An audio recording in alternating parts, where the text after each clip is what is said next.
The closing arguments are officially done. The prosecution has made their case, the defense has made their case, and now it is up to the jury to determine the fate of Daniel Penny, who is currently facing manslaughter charges and criminally negligent homicide charges. And to be clear, beyond this individual case, this will be a representative case on whether or not the Black Lives Matter effect is finally over in this nation, because if in the borough of Manhattan, somewhere that voted overwhelmingly for Kamala Harris, somewhere that voted in woke district attorney Alvin Bragg, decides that they're going to vote not guilty on this very political prosecution of Daniel Penny, that will be a sign that people in one of the most liberal places in the entire country are sick of these criminals. Now, I'm going to break this down, but before we do, I want to thank everybody who supports this channel via actualjusticeword.com/join. Give me the money. Give me the money. Okay? Defense attorneys told the jury this was not a chokehold death, calling the charges against Daniel Penny a rush to judgment by the Manhattan DA's office, arguing media attention and protesters demanding an arrest seemed to be the motivation behind it.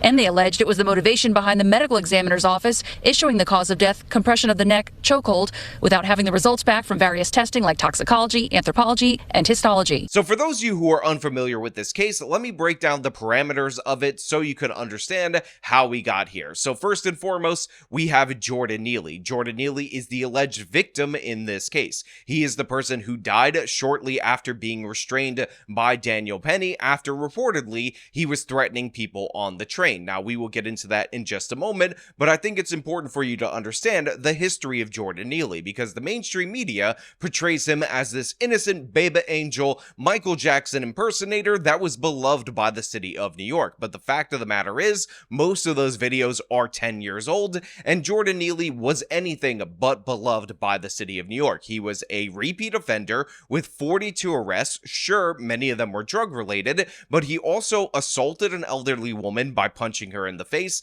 and in his greatest Michael Jackson impersonation, he attempted to kidnap a child, among many other violent arrests. Now, in addition to that, Neely was known to be mentally ill. He in fact was on a list of somebody who needs treatment, and considering he already presented himself as a danger to multiple people in his various attacks, he should have never been on the streets in the first place. So of course, because of bail reform, he was released over and over and over again, and eventually he wandered into a train and terrified passengers, some of them who have been lifelong New Yorkers, who described this as the most fear they've ever felt on a train in 50 years. The whole train was freaked out. He was either gonna pull a gun and knife or said, I'm willing to die, I'm willing to die. On cross-examination of the prosecution's witnesses, the defense played police-sworn body camera video of their statements to responding officers about what happened when 30-year-old Jordan Neely entered an F train on May 1st, 2023. He's scared the living daylights out of everybody. That witness told the jury she's been riding the subway for over 50 years and has been threatened before, but this was the first time she said she was actually scared. She described Neely as resisting when Marine veteran Daniel Penny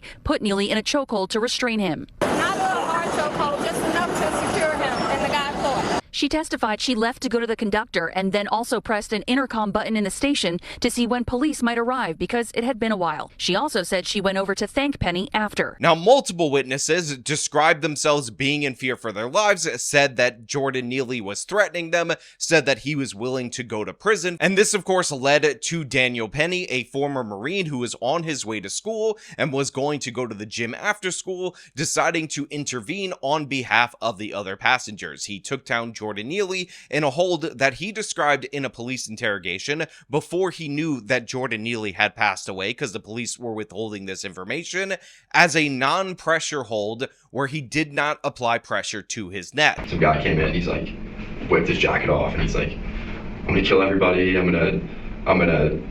can go to prison forever, I don't care, I don't do this. At that point, I looked to the person next to me like, hey, just hang on to this phone for me. I had my headphones in and took it off, and just kind of like grabbed him from behind, because he came in just to like, because he was acting like a lunatic, like a crazy person. Now, of course, we know that Jordan Neely ultimately ended up dying on that day, and of course, Alvin Bragg decided that he was going to pursue charges against Daniel Penny because he wanted revenge for the Bernie Getz case, and the image of Jordan Neely being held by a white man, an innocent Beba Angel black person, who of course was threatening all these people on the train and had a long criminal history, was something that he couldn't stomach. Obviously, this white person had to fry for this crime, and the reason I'm emphasizing race is because, make no mistake about it, race is the key component in why Daniel Penny is facing prosecution, while the other passengers that you almost never hear about that assisted Penny in restraining Jordan Neely aren't facing prosecution. So we have, in contrast to Daniel Penny,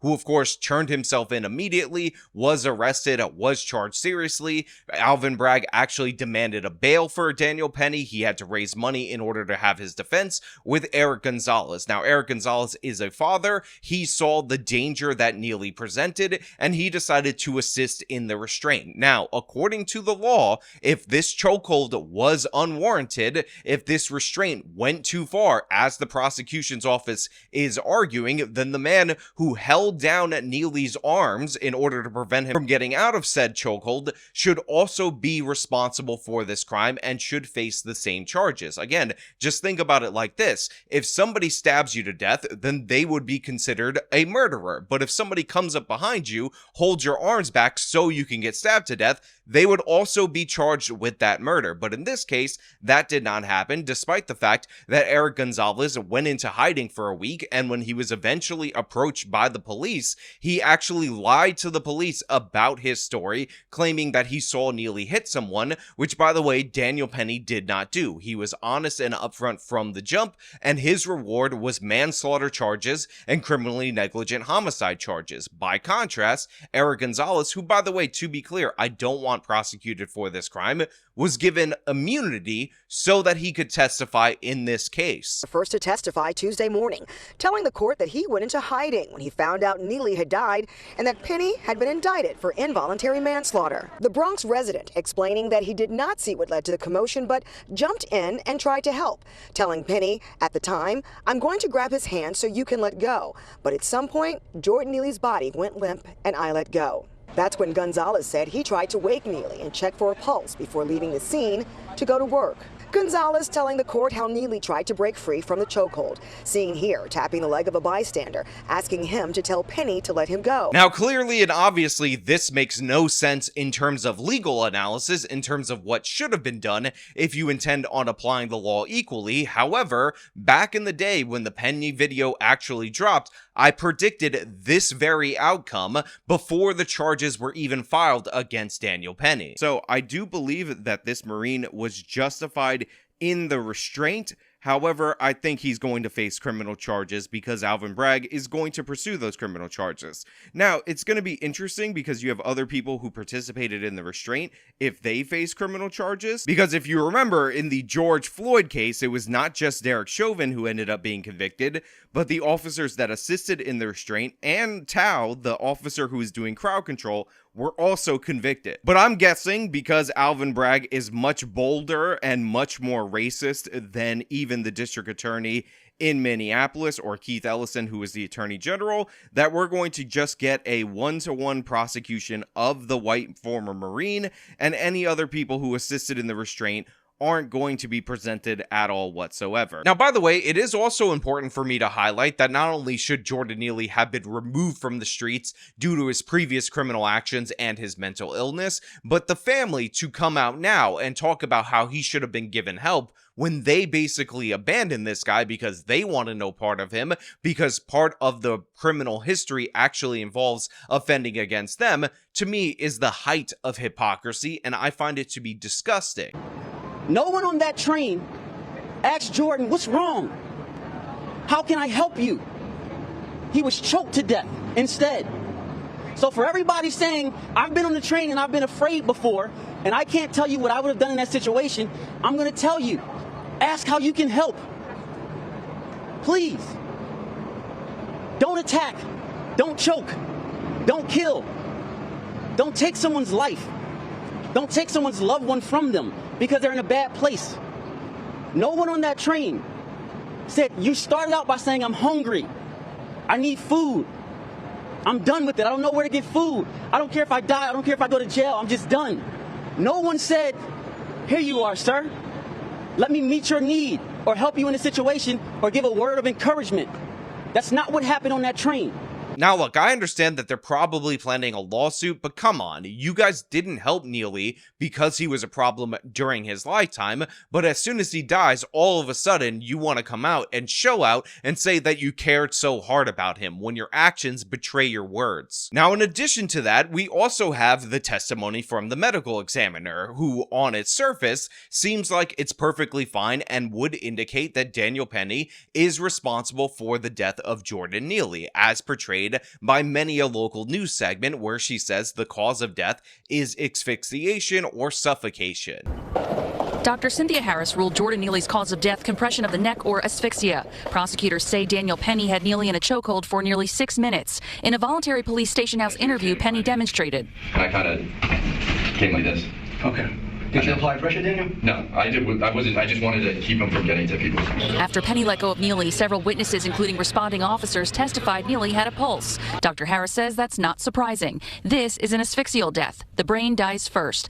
Neely had sickle cell trait. She testified it's normally benign, an asymptomatic condition, but his spleen and red blood cells were sickled. In her medical opinion, she testified, it was caused because he was in a low oxygen situation. Now again, even though that seems pretty straightforward, one of the problems that I have, and you should have with this particular medical examiner's testimony, is that the original report that she produced related to Jordan Neely's death actually had cause of death pending as the result, and this is because she was waiting for the toxicology screen to determine whether or not Jordan Neely had lethal amounts of drugs in his system, because with the body alone, she was unable to determine cause of death. But she says that she ended up revising that report before the toxicology report ended up coming in because she watched the videotape and said, based on the videotape, this is clearly and obviously a death because of the chokehold. And I will just ask you guys this question. If you hire a medical examiner to determine cause of death by examining the body, do you not expect them to base their cause of death determination on examining the body and not on looking at a video of a case that was becoming a political firestorm? This is why, in my previous video, I assert that the medical examiner lied for political reasons. And in fact, the defense produced a medical examiner that contradicted each and every point put forward by the state's medical examiner. A toxicology report revealed Neely had a synthetic cannabinoid, otherwise known as K2, in his system. But she told the jury no one can say how much, because current testing does not quantify it. It only determines if it's present, since synthetic cannabinoids change like fashion trends. On cross-examination, defense attorneys asked her about higher rates of toxicity and hospitalizations due to K2. She said it was 2 to 100 times more potent to standard natural occurring cannabinoids. They also noted after she performed the autopsy, Neely's death certificate originally said cause of death pending further study. Dr. Harris said that was due to a misunderstanding. A police report said Neely had been screaming, so she had questions. After viewing video of an unresponsive Neely, and though waiting for toxicology results, she made her ruling, doubling down, telling the jury that Neely could have had enough fentanyl in his system to knock down an elephant, and that still would not have changed her opinion. In addition to that, the medical examiner stated in a court of law under oath that Jordan Neely had a synthetic cannabinoid called K2 in his system, which could be anywhere between 2 and 100 times stronger than the actual marijuana or actual cannabis. And the reason why this is crucial is because, unlike its natural counterpart, these synthetic cannabinoids have dramatic effects. Obviously, they more disproportionately impact people who are already mentally ill, and it also could have been a contributing factor, bare minimum, if not the causal factor, in the death of Jordan Neely. But of course, for the public, we didn't get to hear about what was in Jordan Neely's system. That was suppressed because part of this campaign, this revenge campaign for cases like Bernie Getz, is based on the idea that you don't get to see anything about who they've deemed to be the societal victim, You just get one image of a white man grabbing an innocent baby angel black man, and that's what you're gonna have to deal with. And by the way, throughout this case, we've seen body cam footage, like I showed you earlier on, be suppressed. We've seen all this other stuff being obscured and hidden from the court, including the identity of Eric Gonzalez, the other person who ultimately ended up getting an immunity deal, who ultimately lied to the police when he was approached by them to talk about this particular case for fear that he would be charged. And of course, this all adds up, in my opinion, to a very politically motivated prosecution. And of course, the prosecution has even admitted that Daniel Penny was fully within his rights to take down Jordan Neely. They just decided at some arbitrary point that he went too far, and therefore he and he alone is guilty of criminality. That is the actual argument that they put forward during the trial. Defense attorney Stephen Razor asked jurors to imagine for a moment you're on that train too, in a confined space when an erratic, threatening Jordan Neely enters. He said Penny had something the others didn't, something unique to him, his training. Danny acted to save those people, not knowing whether Neely was armed or not. The defense called the hold a simple civilian restraint, that Penny's purpose was never to render him unconscious and never to try and hurt him. Telling them Penny told police in a voluntary station house interview he was holding Neely until police arrived. It took the NYPD more than 7 minutes to get there and 20 minutes for EMS to arrive. Razor said when the medical examiner took the stand, she testified while watching video of the incident that she couldn't say how much pressure Penny was applying. He told the jury, if the prosecution's own experts have doubt, why shouldn't you? They failed to prove their case, period. They said the death of Neely was unfortunate, tragic, but not foreseeable. Asking them, who would you want on the next train ride with you? The guy on the train with the earbuds minding his own business? Now, to me, I actually believe that the reporting on the closing statements are absolutely crucial and indicative of what really matters in this particular case and what each side is angling for. The prosecution is obviously trying to paint Jordan Neely, this 42 times arrested, mentally ill individual who should have never been on the streets in the first place,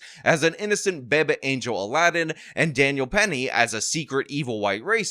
Prosecutors began their closing by repeating what they said during their opening, that Penny had good intentions, but the defendant used way too much force for way too long in way too reckless of a manner, that Penny could easily have restrained him without choking him to death. Telling the jury, Penny continued to hold Neely even after the train pulled into the station and passengers got off. Holding someone for police does not justify the use of deadly force, they told the jury. And this is why they emphasized that Daniel Penny, during the police interrogation, once referred to Jordan Neely as a crackhead that he was trying to keep away from people. Again, language policing, which is what we can expect from these woke, insane individuals. While by contrast, the defense asked the jury to put themselves in that subway cart, to put themselves in that isolated situation when a man comes on the train, he starts screaming that he's going to kill someone, that he doesn't care if he goes to jail for the rest of his life, if they would want somebody like Daniel Penny to step up in that situation. And for me, that's what it's all about. Do you take the position of the progressive elitists that if somebody assaults you on the train, then it's no big deal, and honestly, your concerns for your life and your safety are just bourgeois concerns, as Emma Vigeland said related to this case?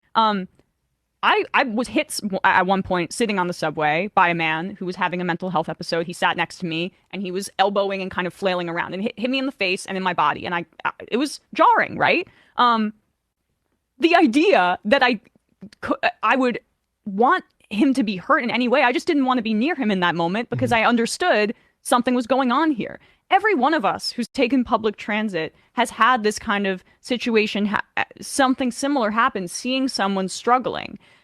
That doesn't mean that our fear in that instance, and I was a little scared because I was hit. It's a problem. Like, it's people that need help. But like, my fear is not the primary object of like what we should be focusing on right now. It's the fact that this person is in pain.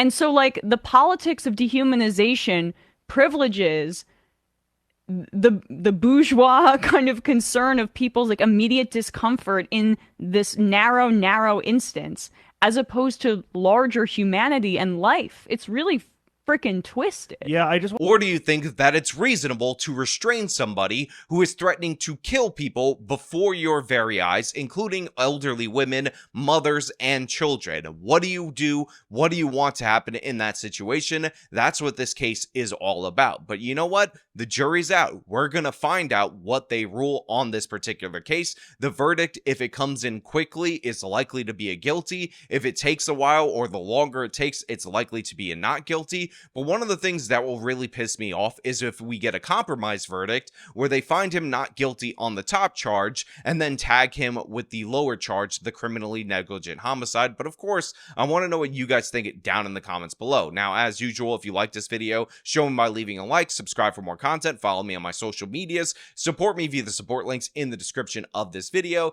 This has been me talking about the Jordan Neely case. Till next time.